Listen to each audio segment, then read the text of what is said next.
मुक़द्दस लूका तबीब की मार्फत लिखा गया अंजीली बयान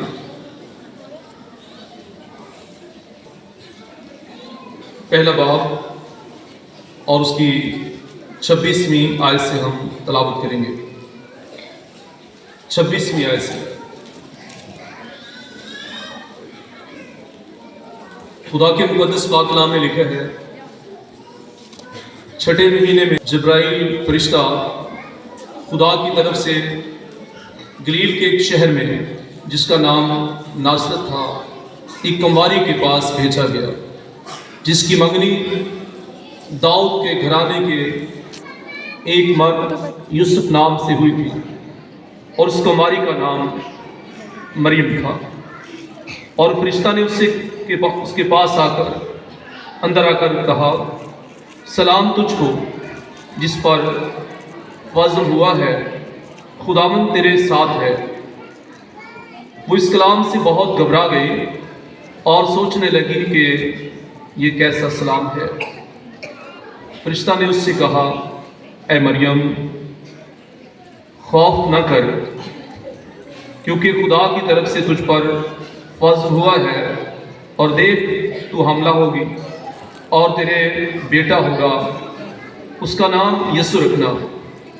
वो बुजुर्ग होगा और खुदा ताला का बेटा कहलाएगा। और देख तू हमला होगी और तेरे बेटा होगा, उसका नाम यीशु रखना। वो बुजुर्ग होगा और खुदा ताला का बेटा कहलाएगा और खुदा उसके बाप दाऊद का तख्त उसे देगा और वो यकूब के घराने पर अबद तक बादशाही करेगा और उसकी बादशाही का आखिर न होगा। मरियम ने फरिश्ता से कहा, ये क्यों कर होगा जबकि मैं मर्द को नहीं जानती। और फरिश्ता ने जवाब में उससे कहा, रूहुल कुद्दस तुझ पर नाज़िल होगा और खुदा ताला की कुदरत तुझ पर साया डालेगी और इस बात से वो मौलूद मुक़द्दस खुदा का बेटा कहलाएगा। और देख तेरी रिश्तेदार अलिशबा के भी बुढ़ापे में बेटा होने वाला है और अब उसको जो बांझ कहलाती थी छठा महीना है, क्योंकि जो कौम खुदा की तरफ से है वो हरगिज़ बेतासीर ना होगा। मरियम ने कहा, देख मैं खुदा की बंदी हूँ, मेरे लिए तेरे कौल के मुवाफिक हो। तब फरिश्ता उसके पास से चला गया। खुदा के कलाम का पढ़ाव सुना जाना हमारे लिए बायस बरकत हो। आमीन। हम चंद लम्हात के लिए अपने सरों को खुदा के हुज़ूर झुकाएंगे और खुदा से दुआ मांगेंगे कि खुदा अपने कलाम की में समझता करें। मेरी तरफ से और मेरे ख़ानदान की तरफ से सबको 1 दिसंबर की खुशियाँ बहुत बहुत मुबारक हो। इसे हम वेलकम टू क्रिसमस भी कहते हैं, यानी कि हम क्रिसमस का वेलकम करते हैं जो आने वाले वक्त में हम जिसमें शरीक होंगे। अभी उस खुशियों की जो बड़े दिन की सूरत में हम मनाते हैं उसकी ओपनिंग है, ये उसकी इब्तिदा है, उसका आगाज़ है। और फर्स्ट इम्प्रेशन जो होता है वो लास्ट इम्प्रेशन होता है। हमारा ये फर्स्ट इम्प्रेशन जो है ये हमारा लास्ट इम्प्रेशन होता है, यानी हम अपनी खुशी को, मुझे आपको देखकर खुशी हो रही है कि चर्च इस कदर बड़ा हुआ जैसे है, तो ये मिनी क्रिसमस है हमारा।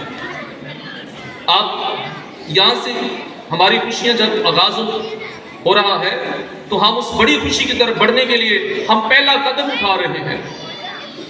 हम उस खुशी को पाने के लिए आज खुदा से दुआ के लिए जमा हुए हैं कि खुदा उस बड़ी खुशी तक हमें लेकर जाए जो हमारी नज़रों के सामने है। बेशक हम गुज़िश्ता 11 महीनों से दिसंबर के महीने का इंतज़ार करते हैं और खुदा हमें इस तक लेकर आता है। अगर हम इस तक पहुँचे हैं तो खुदा के फजल से पहुँचे हैं। सो खुदा जिसने आज का दिन हमारी ज़िंदगी में बख्शा, ये शाम हमारी ज़िंदगी में बख्शी, आज हम पूरी दुनिया के मसीहों के साथ, आलमगीर कलीसिया के साथ मिलकर आज 1 दिसंबर की खुशी को मना रहे हैं और इसमें शरीक होकर खुदा के कलाम की बरकत को पाने वाले हैं। फिर इस जब मैं और आप खुदा की तरफ से जो जिब्राइल फरिश्ता मुकद्दसा मरियम के पास भेजा गया, तो जो पैगाम मुकद्दसा मरियम को मिला, इसकी इब्तिदा कहां से हुई थी? इसकी इब्तिदा बाग अदन से हुई थी। देख, मैं तेरी नस्ल और औरत की नस्ल के दरमियान अदावत डालूंगा और वो तेरे सर को कुचलेगा और तू उसकी एड़ी पर काटेगा। ये उसी की तकमील होने जा रही है जो खुदा ने अदन में वादा किया था। अब उसका पूरा होने का वक्त आया और खुदा ने अपना फरिश्ता तकरीबन हजारों साल लगा ले, इसलिए कि अगर हम 2400 साल कहें तो ये तो अब्राहम से शुरू होता है पीरियड, लेकिन चूंकि आदम उससे पहले गुनाह में गिरा और खुदा ने उस वक्त बाग अदन में ये वादा किया, तो हम ये कह सकते हैं कि हजारों साल बाद खुदा ने अपने वादा को जो खुदा ने इंसान से किया था, खुदा उसको पूरा करने जा रहा है। और उसकी तकमील का काम कहां से शुरू हुआ कि खुदा ने मुकद्दसा मरियम को अपने फरिश्ता को भेजकर उसे ये मैसेज उस तक पहुंचाया और वो फरिश्ता उसके पास आकर कहता है कि सलाम तुझको जिस पर फजल हुआ है। वो इस सलाम से बहुत घबरा गई और कहने लगी कि ये कैसा सलाम है। फरिश्ता ने उससे कहा, ऐ मरियम, खौफ ना कर, क्योंकि खुदा की तरफ से तुझ पर फजल हुआ है और देख तू हमला होगी और तेरे बेटा होगा, उसका नाम यीशु रखना। वो उसको खुदा का बेटा। खुदा की कलाम में खुदा के फरिश्ता की जुबान से ये बात निकली कि वो खुदा ताला का बेटा कहलाएगा और खुदा उसके बाप दाऊद का तख्त उसे देगा और वो याकूब के घराने पर अब तक बादशाही करेगा और उसकी बादशाही का आखिर ना होगा। ये वो मैसेज था, ये वो का फरिश्ता खुदा की तरफ से लेकर मरियम मुकद्दसा के पास आया और मुकद्दसा मरियम ने इस कलाम को सुना, खुदा की आवाज को सुना।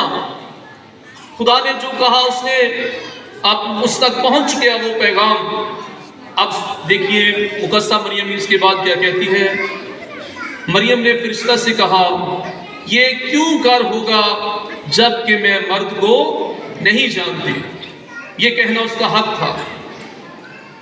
ये कहकर उसने अपने पाप होने का सबूत पेश किया कि मैं मर्द से नावाकिफ हूं।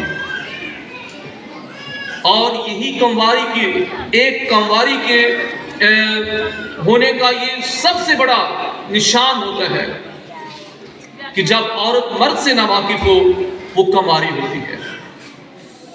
और मुकद्दसा मरियम ने कहा कि मैं मर्द को नहीं जानती। और फरिश्ता ने जवाब में, फरिश्ता भी इस बात को समझ गया कि मुकद्दसा मरियम क्या कह रही है और उसने उसके सवाल का जवाब क्या दिया। और फरिश्ता ने जवाब में उससे कहा कि रूहुल कुद्दुस तुझ पर नाज़िल होगा और खुदा ताला की कुदरत तुझ पर साया डालेगी और इस वक्त से वो मौलूद मुकद्दस खुदा का बेटा कहलाएगा। ये फरिश्ता का जवाब था। फरिश्ता उससे कह रहा है कि तू उस बेटे को जन्म कैसे देगी, उस बेटे की पैदाइश का जो तरीका है वो क्या होगा कि खुदा ताला की कुदरत रूह कुद्दुस तुझ पर नाज़िल होगा और खुदा ताला की कुदरत तुझ पर साया डालेगी और इस बात से वो मौलूद मुकद्दस खुदा का बेटा कहलाएगा। 2 दफा ये बात लिखी है। इस तरह वो खुदा का बेटा कहलाएगा, सन ऑफ गॉड। ये खुदा का फरिश्ता कह रहा है। यहूदियों को भी इस बात पर बड़ा एतराज था, आज भी इस पर एतराज है, लेकिन मेरे चीजों ये खुदा का कलाम है जिसमें फरिश्ता पुकार कर कह रहा है कि वो खुदा का बेटा कहलाएगा। वो इब्ने यूसुफ नहीं होगा, उसको इब्ने मरियम तो कहा जाता है, लेकिन वो इब्ने यूसुफ नहीं होगा, वो इब्ने खुदा होगा। ये फरिश्ता कह रहा है कि वो इब्ने खुदा होगा, क्योंकि इंसान की निजात के लिए इंसान से इंसान पैदा होता तो इंसान को बचा ना सकता, लेकिन खुदा ने जो अज़ल से खुदा ने अपना मंसूबा आदम के गुनाह में गिरने के बाद बनाया था, उसके लिए खुदा ने इंसानों में से नहीं इंसान नहीं लिया, बल्कि उसने अपनी इलाही ज़ात को इस दुनिया में औरत के बदन से इस दुनिया में अपनी इंसानी ज़ात को, अपने इंसानी बेटे को इंसानी रूप में बेचकर इंसान के गुनाहों की कफारा के लिए उसे इस दुनिया का मुनज्जी बनाकर बेचा, ताकि जो उस पर ईमान लाए हलाक ना हो बल्कि हमेशा की जिंदगी पाए। मेरी जो इस पैगाम के आखिर में एक बहुत खूबसूरत बात है जो मुकद्दसा मरियम ने कही। लिखा है, मरियम ने कहा, देख मैं खुदावंद की बंदी हूँ, देख मैं खुदावंद की बंदी हूँ और मेरे लिए तेरे कौल के मुआफिक हो। तब फरिश्ता उसके पास से चला गया, उसने खुदा का कलाम सुना, खुदा के कलाम को खुदा के फरिश्ता ने उसकी जो समझने में मुश्किल थी, मुकद्दसा मरियम इस पैगाम को ना समझ सकी ना, बल्कि उसने जो आर्गुमेंट दिया वो एक बड़ा खास और अहम था कि मैं उस बच्चे को कैसे जन्म दूंगी। मरियम ने फरिश्ता से कहा, ये क्यों कर होगा, कैसे होगा? तो फरिश्ता ने कहा कि रूह कुद्दस तुझ पर साया डालेगी और खुदा का रूह तुझ पर नाज़िल होगा। इस सबब से वो मामूद मुकद्दस खुदा का बेटा कहलाएगा। और मेरे चीज़ों, जब ये सारी बातें मुकद्दसा मरियम ने सुन ली तो उसने कहा, देख मैं खुदा की बंदी हूँ, मेरे लिए तेरे कौल के मुआफिक हूँ। यहाँ से हम एक बात सीखते हैं जो आज की इस इबादत में हम सब के लिए है। मेरी चीज़ों, आज खुदा का कलाम जब खुदा हमसे करता है कलाम, जब खुदा हमसे बोलता है, तो हम अपने खुदा को क्या जवाब देते हैं, या हम खुदा की आवाज़ को सुनकर क्या कहते हैं कि मेरे लिए तेरे कौल के मुआफिक, जो तू चाहता है खुदावंद वो हो, जो खुदावंद तेरी मर्जी है वो मेरी जिंदगी में पूरी हो। मुकद्दसा मरियम ने खुदा की आवाज़ को कबूल किया और जो खुदा ने उसके लिए मुकर्रर कर दिया, उसने कहा कि वैसा ही मेरे लिए। उसने अपने आप को खुदा के हाथों में दे दिया, खुदा के काम के लिए अपने आप को पेश कर दिया। मुकद्दसा मरियम इस बात को जानती थी कि वो कितने बड़े काम को करने जा रही है और कितना मुश्किल काम करने जा रही है कि उसकी कंवारपन में उससे औलाद पैदा होगी। और वो जानती थी कि यहूदियों में शरीयत के मुआफिक इसका अंजाम क्या होगा। अगर किसी कंवारी यहूदी लड़की से औलाद पैदा हो जाती या वो हामला हो जाती, उसकी एक ही सजा थी, उसको संसार किया जाता था। लेकिन मुकद्दसा मरियम ने इस दुख की परवाह नहीं की। उसने अपने खुदावन के लिए अपने खुदा के कलाम की उस ताबेदारी को सामने रखा जो फरिश्ता की मार्फत उस तक पहुंचा। उसने उसे कबूल किया। उसने सारी मुश्किलात अपनी जिंदगी में जो उसके आने वाली थी, उसने उनको सामने नहीं रखा। उसने खुदा की आवाज़ को अपने सामने रखा और खुदा की आवाज़ को सुनकर कहा, देख मैं खुदा की बंदी हूँ, मेरे लिए तेरे कौल के मुआफिक हूँ। यूसुफ के बारे में भी हम पढ़ते हैं कि फरिश्ता ने यूसुफ से आकर क्या कहा, ऐ यूसुफ इब्ने दाऊद, अपनी बीवी मरियम को अपने यहाँ ले आने से ना डर। जो कुछ उसके पेट में है वो रूह कुद्दस की कुदरत से है, उसके बेटा होगा और उसका नाम यीशु रखना। में लिखे है, यूसुफ ने नींद से उठकर वैसा ही किया जैसा खुदावंद के फरिश्ता ने उसे कहा था। अब दोनों तरफ एक ही बात है कि दोनों ने खुदा की आवाज़ को कबूल किया, खुदा के कलाम को कबूल किया और जो कुछ खुदा ने कहा उन्होंने वही किया।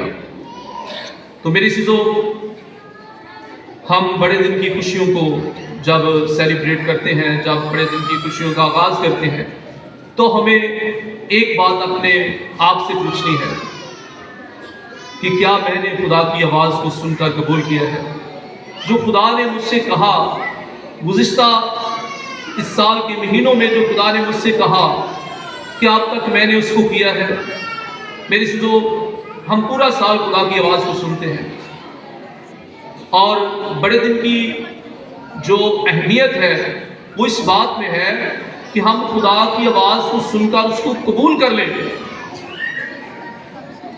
जैसे मुकद्दसा मरियम ने किया, जैसे यूसुफ ने किया। और मैं और आप भी अगर खुदा के बेटे की इस दुनिया में आमद की खुशखबरी को अपने कानों से सुना है और उसे कबूल कर लिया है, तो हमने खुदा की मर्जी को अपनी जिंदगी में पूरा होने दिया है।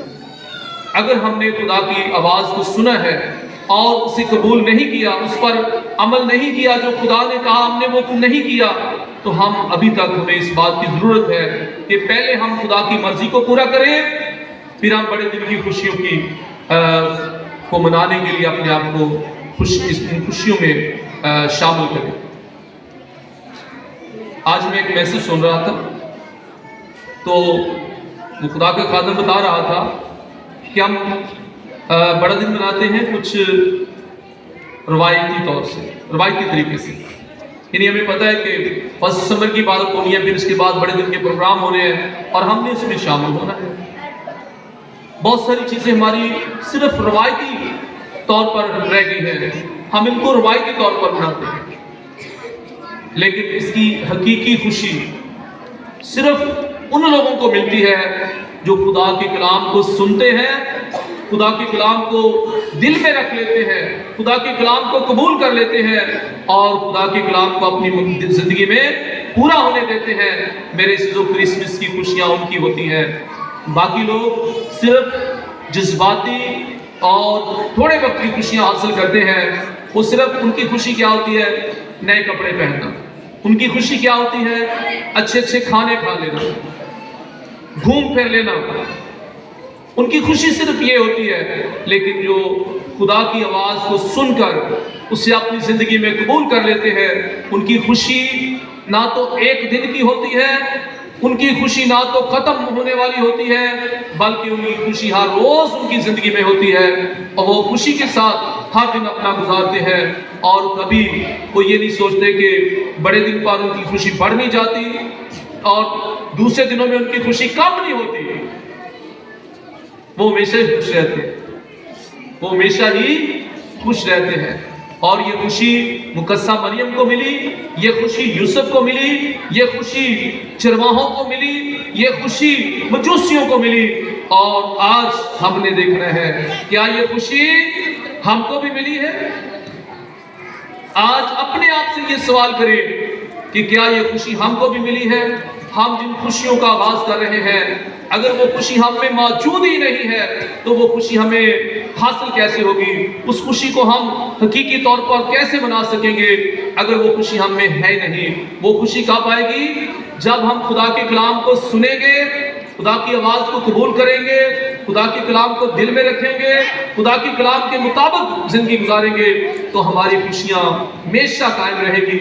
वो आज से हमेशा हमारी जिंदगी में मौजूद रहेगी और हम बड़े दिन की खुशियाँ एक दिन नहीं बल्कि साल के सारे महीनों में और साल के 365 दिनों में वो खुशी अपने अंदर महसूस करेंगे। और ये खुशी सिर्फ उनके दिलों में रहती है, उनकी जिंदगी में रहती है जो खुदा के कलाम की ताबेदारी में चलते रहते हैं। खुदा अपने कलाम के वसीले से हम सबको बड़ी मदद करे। आमीन।